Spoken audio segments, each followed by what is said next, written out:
So guys, meron tayong dalawang stator dito. Sinubukan natin i-revive.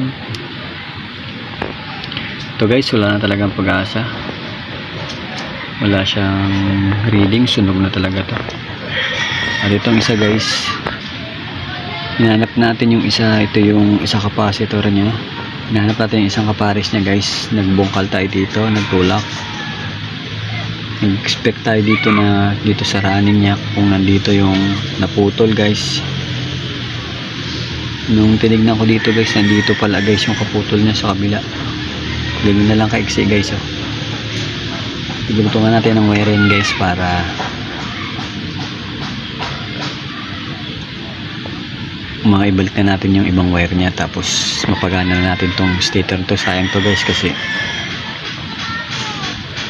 mag-rewind sana tayo kaso good pa naman siya guys. Kaya lalagyan natin siya ng dito ng ano ganito guys. Oh.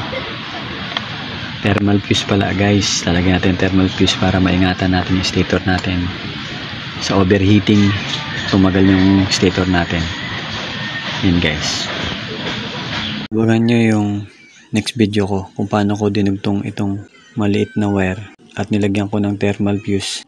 Salamat sa inyong panonood. Naway lagi niyong abangan ang mga susunod kong video.